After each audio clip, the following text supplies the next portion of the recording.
Hello and welcome back to the Book Marketing Tips and Author Success Podcast. This is Penny Sansevieri with my ever awesome co-host, Amy Cornell. And I'm going to let Amy kind of lead this one a little bit because this podcast topic was her idea, the things that you must know how to do with an author. And I'll be really honest with you, we sort of struggled between 4 things or 5 things because, 5 things that you must know how to do as an author is kind of a fun number, right? And this podcast was really born, as many podcasts are, out of communication that we have with authors where we feel strongly, as Amy likes to say, we have strong feelings about, we feel strongly about this, having this knowledge as an author, right?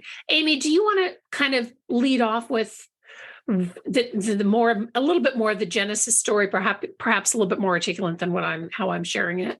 Sure. Yeah. I mean, as Penny said, we talk to a lot of authors, and this industry is full of people with a range of abilities. And we get that. Like, not everybody's going to have the same amount of computer savvy. Some of you feel you've probably earned the right to not jump on every trend. And I'm over here raising my hand. I'm absolutely that person. And maybe some of you just aren't interested, and there's also validity in that. But there really are, as Penny said, there are some things you really have to know how to do if you're going to compete in the publishing industry in 2023. This isn't just us saying like, it would be nice if you did this, or we recommend. It's like, no, there are just some really basic things now. The number's got to be higher, Penny, but the last stat that we continue to use is that there are over 4,500 books published every single day. Mm-hmm. Exactly.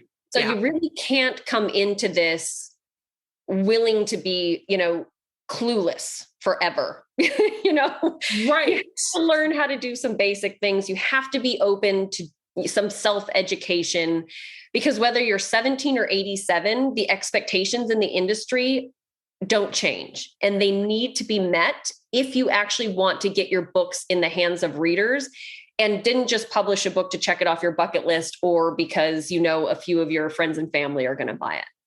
Well, and before we jump into this list, and this is particularly true for the first point that Amy's going to mention, it's not necessarily about doing all of these things, but it's important to have some, at a minimum, some basic knowledge about how this works. Because the other reason that this was an important podcast to do is your lack of knowledge could be costing you a lot of money, just in terms of, not knowing how to do some basic stuff, which I think is important for every author, but also and we've had podcasts on this before, there are a lot of scams out there in the industry. Having some basic knowledge, not saying you have to be an expert, not saying you have to own a platform or do all the things on Twitter, not at all, but having some basic knowledge over some of this stuff will also, arm you in case somebody, comes to you and says, oh, we have this great thing on. Like Amy and I see this all the time, and we just want to beat our head against the wall, right? Yep. So part of the knowledge is, yes, you should have that as an author to get their book out there to readers and everything. I'm a big fan of education, but it also will empower you to make better decisions and to make decisions that don't put your book or your marketing budget necessarily in jeopardy. So with that, Amy, you want to take bullet number 1? Sure. So number 1 that I added to the list is you need to publish your book on Amazon. And okay, fine. This is one of those, like, you don't have to, I'm doing air quotes, but what most people don't consider when they're either trying to stick it to the man, or they just don't like Amazon, or they think it's going to be too complicated, is that if you don't publish on Amazon, you're actually setting yourself up for a lot more legwork. Mm-hmm. You will be doing 10 times the work to get your book out there, and to also convince potential buyers that you are someone to trust, someone to spend their money with. Like, whether you like it or not, having that Amazon platform to sell your book for you makes a difference in how readily people will click buy. So just be realistic about how much marketing and legwork you're willing to do, because not playing nice with Amazon really will add a lot to your plate. And that's something to consider before you get all the way down the road and get ready to, you're like, okay, I'm ready to publish my book. And I've put all this time and money and effort in to do all the things, but I don't want to do it on Amazon, because we've had those conversations with authors and those are rough. I have to be honest. Yeah. Yeah. They're rough. And because we had an email, or you got an email actually that you forwarded to me that came in from an author. And I don't remember, he or she said, my book is up on iTunes or something. So I'm not selling on Amazon. So my book is set up for success. It's like, I don't know that that's actually true. Right. You know what I mean? Yes. They said, and their justification was that iTunes or iBook is the number 2 selling book retailer online. But it's like, when you look at the statistics, it's like less than 5% of ebooks or something like that. It might even did I say iTunes? I meant iBook. We all knew what you meant. See, again, we don't tech shame here. Like it's but no, I don't even know. No, but truly it is their justification. They're like, no, they're the number 2 selling retailer of books online, but it's like number 2 being less than 5% of the market share. That math doesn't add up to success. Sorry. Right. Exactly. No, I think that's a very good point. The other thing, and this is going to sound super basic, you got to know how to share your book link, your Amazon book link. Mm-hmm. And again, I just called iBooks iTunes, so we're not obviously tech shaming anybody.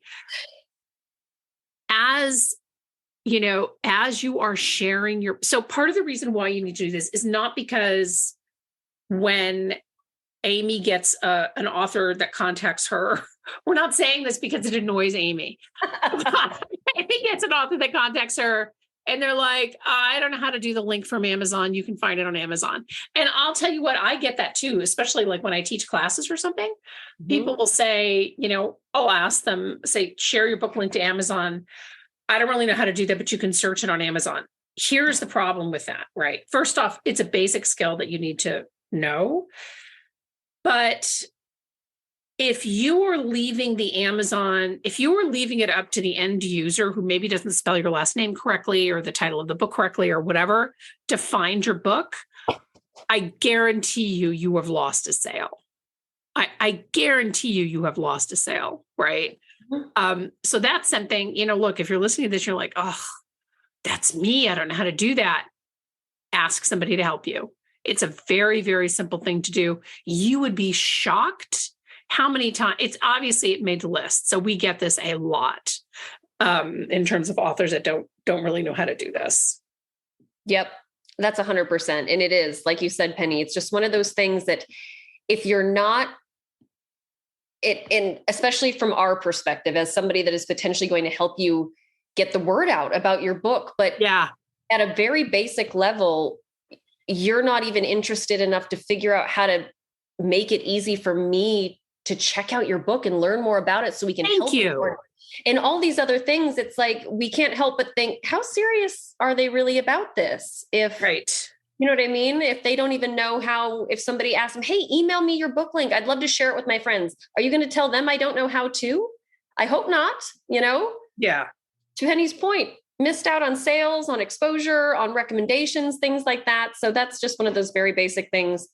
And now I feel like I'm overusing the word basic, but the next one is basic must-haves for your website. And this is kind of with a subtle, not subtle nod to the fact that you need to have a website in this day and age. It can be very, very standard. It can be simple and clean. It doesn't have to be very expensive.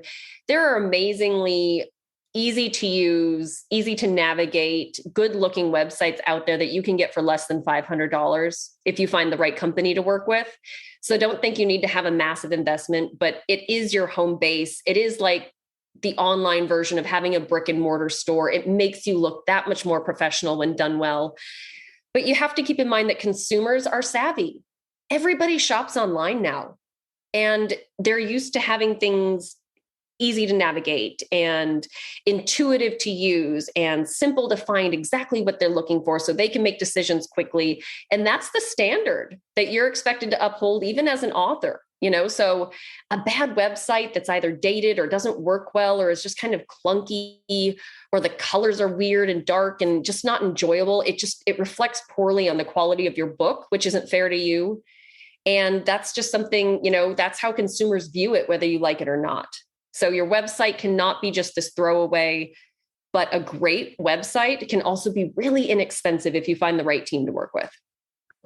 Right, exactly. And if you have, the skill level, you can also, Squarespace. I mean, there's a lot of template websites out there. I just talked to an author the other day who has a template website that they did on, I think it was Squarespace or something like that. And it looks great. Yeah. But I think having that basic knowledge, and I also want to kind of add to that too, a newsletter. So whenever I talk to an author, like, oh, you should really have a newsletter, I can almost hear them groaning through the phone, right?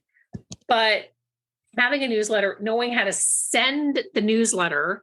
I talked to somebody a couple of weeks ago, and he's told me, he said, I have a newsletter. I think I have people on the list. I don't know how to do it. I have to ask them. You know what I mean? So you really, because that's the other thing though, too, is that a lot of this stuff, you don't necessarily have to, unless you're so busy, you don't have to pay anybody to send your newsletter for you. You could very easily do it yourself. Finally, and again, we could probably go on as we often do. We could probably go on and on, but I think it's really good to have a basic understanding of some standard book promotion tools, such as Goodreads, BookBub, Author Central. Again, you don't have to be. I mean, Author Central. If you have a book on Amazon, you're going to have an Author Central page. You don't necessarily have to be on there. You don't have to be killing it. If you're like, oh, I don't have time for all this. BookBub doesn't take a lot of time. I'll tell you that. And neither, in fact, does Goodreads. I mean, I always like to tell people Goodreads doesn't take a lot of care and feeding, not like, authors who want to get on TikTok. Like, I want to be famous on TikTok. I'm like, well, it's been nice knowing you because you're going to spend all your time. It's like a second job. It's like a second job, right? Yeah. Mm-hmm. The other reason why you want to have some basic knowledge is that these are really good tools for you to use. I mean, BookBub has a great follow author feature. If you can build your following on BookBub, and then they'll send out an announcement of, when your next book is coming out. I mean, these are really, really great tools. Author Central, even though I'm still upset at Amazon for changing the look of Author Central. Author Central is a great tool for all, for you to have as an author. Exactly. And Penny, even the Goodreads piece, like you said, even if you don't have the time to nurture it, even though it is a great opportunity to connect with readers, that aside, just having a really nicely done, well thought out profile, author profile on Goodreads, since it is owned by Amazon. Again, it's that level of professionalism that you're putting out there to the world, and people want a sure thing when they're spending their money, so having a profile on Goodreads that has a good bio that talks about your inspiration or your background, that has your website link on it, that has a good author headshot, just some really basic elements, just shows that you take yourself seriously. And that means readers will take you more seriously as well. You would be amazed how many folks that we encounter who don't do the basic stuff. And this is not a podcast of, hey, just be basic. But if you... But now we have a title, right? Now we have a title, yeah. But if you're serious about being an author, you need to be serious about making sure that anything that is out there on you is... that Goodreads is updated, that you have a good headshot, that things look polished. Yes. It can make all the difference. You don't have to be killing it on all of these sites. And you know what we don't talk about a lot, Penny? Sorry, now that I think about it, because it's one of those things sometimes we get too close to our own work. I do a lot of stuff on Goodreads. And one thing that we don't mention enough is that because Amazon and Goodreads, Amazon owns Goodreads, books wind up on Goodreads all the time, whether the author wants them to or not. And I think a lot of authors don't realize that they are essentially already on that site. But if you don't get on there and kind of claim your author space, your book just looks like it was, you know what I mean? It just doesn't look up to par with all the titles where the authors have gotten on there and claimed their profile, and something actually shows up about the author when somebody goes to the book, you know, things like that. And I think that's something that not a lot of authors realize. And I feel bad that I don't talk about enough, is that your book is going to be on Goodreads, whether, you know, you did anything to make that happen or not. So you might as well show up and do the bare minimum to at least have some, you know, clout on there and a little backing behind it that talks about you. And, you know, you should kind of own that space, at least at a very minimal level. No, that's a very good point to make, is that whether you like it or not, your books are going to wind up on Goodreads. They're going to obviously, your Author Central may or may not be, you may or may not have even signed in and teed that up at all, but you've got these elements anyway. Why not put them in, you know, in some order and, you know, add some polish to them? It makes all the difference. The authors who succeed aren't necessarily killing it at every single platform that they touch, but at the very least, they're very careful about their brand, about the look, and making sure that all of it, you know, everything looks consistent. So, all right. I think we've covered all of the high points on that. We love your show feedback, show ideas, wherever you listen to podcasts. We also would love a review of the show. And thank you again so much for listening. This is Penny Sansevieri and Amy Cornell. Bye-bye.